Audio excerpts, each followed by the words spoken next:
Hey everybody, I hope you're having a great day. I am out and about running errands, but it is vacation season and I had some things I wanted to say for anyone that is headed to Asia, specifically Southeast Asia.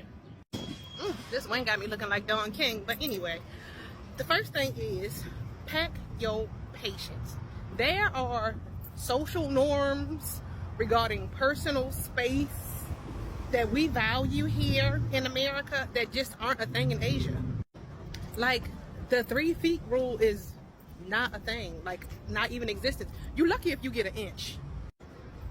And for the first month and a half, I was super annoyed by this. Like, what the hell? I'm from Baltimore. You can't be just all up on me like that. We don't like that. But then I had a come to Jesus moment with myself because I sat down and I calmed down and I realized that there are somewhat like double. It's like the population over there is like double, which means that personal space is a goddamn luxury. Look, you know how many of us it is over here. You need to move, and that's kind of the whole vibe. Like, if you see me come and move, why I gotta say excuse me? You know it's crowded over here. Why don't you just move? That's the energy that you get sometimes. It is a cultural thing, a hurdle that you must overcome, especially if you're in a place like Bangkok or Singapore. Yeah, even certain parts of the Maldives. It's just a thing. So it's not intentionally rude. It's just they ain't got no damn space. Another thing that will test your patience is being a novelty item, and this is PSA is specifically for Black people. It's something about the Black skin, the Black culture, the blackness. But they love it, baby. And they're going to run up to you like you are a celebrity. If you never thought you was Beyonce, you're going to think you Beyonce that day, okay? If you didn't think you was Chris Brown, baby, you Chris Brown that day. Because when they see you, they're just like, oh, Black people. And they run up to you and they want to take pictures with you. You know what I'm saying? They want to give you a hug. I saw one video of a Black girl that was in, I think she was in Japan. And the little Asian lady tried to pick her up. It is real. Again, personal space boundaries does not convert in Asia. So try not to be offended. I mean, they don't really see a lot of Black people. There's Black people over there, don't get it twisted. There's a good African population, especially in Bangkok. There are Black people, but it's not the same. It's not like you.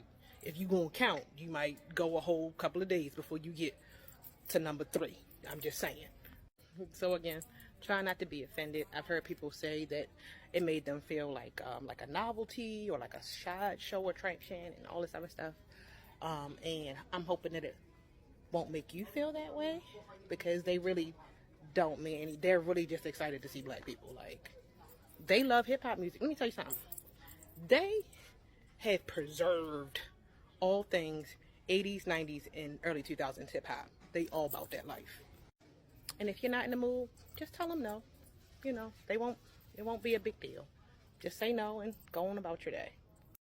I've said it before and I will say it again. As a Black person, if you ever need a boost of confidence about your personality, about your looks, about your shape, baby, take your ass over to Asia. Because they're going to make sure you know that you are loved. I'm sure it's the same way in Africa, some parts.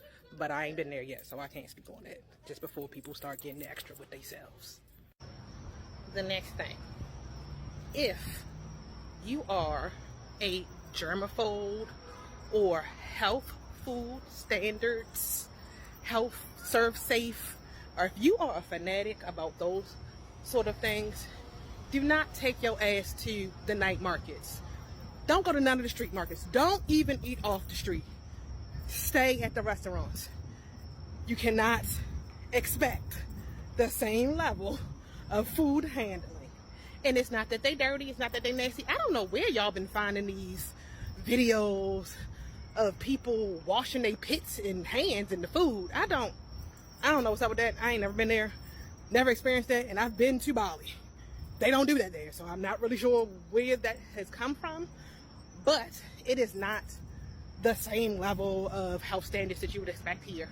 So if you're sensitive about stuff like that, people handling your food without gloves on, or food sitting out and being served as it's made, if those types of things bother you, that's not your scene. You can just go to do regular shopping, gifts, souvenirs, jewelry, all of those things. But don't eat the food, and don't be in there tripping because they don't do it the way they do it here.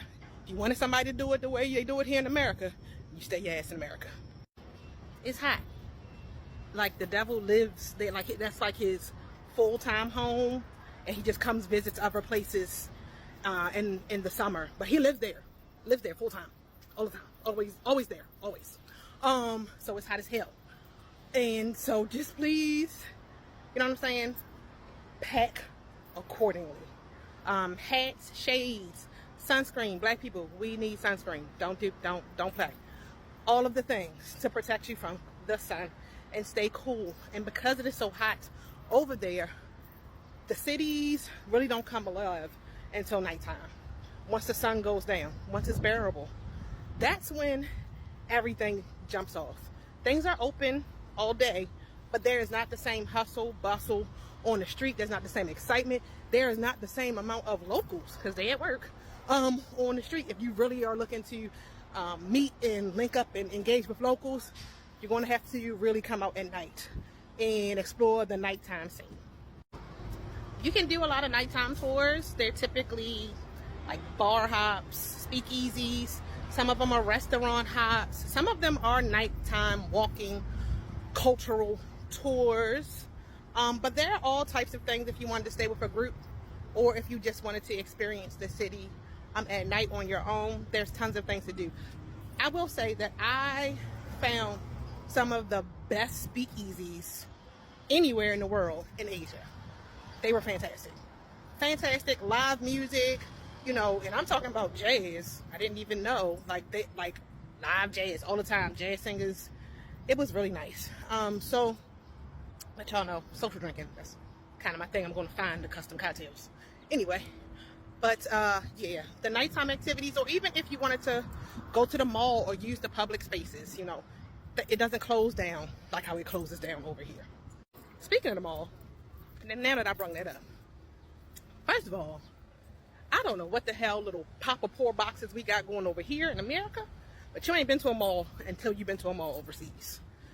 And it is an event to go to the mall. Their malls have everything you need for a day out with your family, okay? They have entertainment. They got jungle gyms.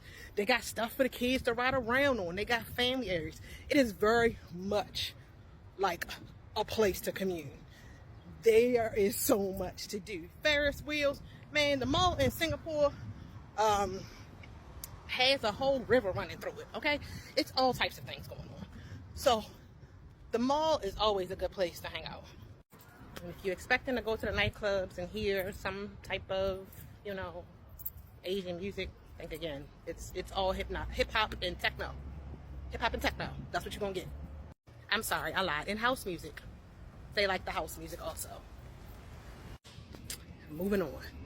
So, the next thing is, I highly encourage y'all to try public transportation. It is going to be the easiest way for you to get around. Now, caveat, this does depend on which part of the country you're in. For instance, if you are in Thailand and you're in Chiang Mai, public transportation not going to help you.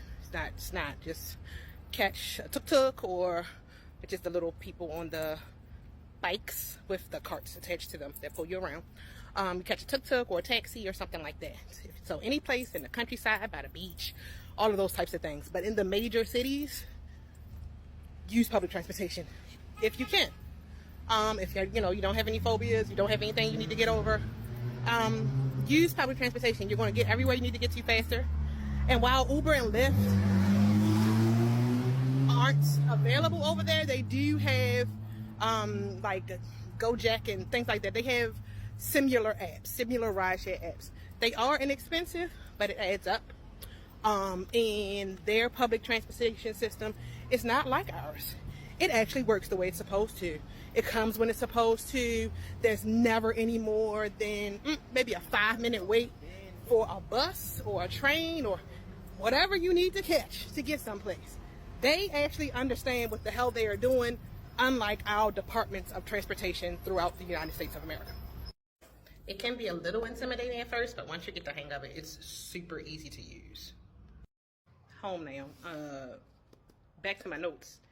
And I forgot to mention karaoke as nightlife. If you're going to go out for karaoke in Asia, you need you need friends, okay? So if you didn't come with friends, you need to make you some friends, because it's not like how it is here. It's not individual. It is group. Like, it's like VIP section type stuff, bottle service table type things, you know. You go with a group, you guys rent the table, you do you do karaoke. You have they have different types of private karaoke rooms, and things like that. But individual, you know, karaoke like how we do here, I didn't really find any of that over there, because I was looking, and everything I found said that it was for groups. Okay, that covers everything for now. Stay tuned so I can pick apart the tours that I went on, and I can give you guys an idea of exactly what happens from start to finish. So, have a great day. As always, happy and safe travels, everybody. And remember, any day can turn into an adventure as long as you have the right attitude. Talk to you later.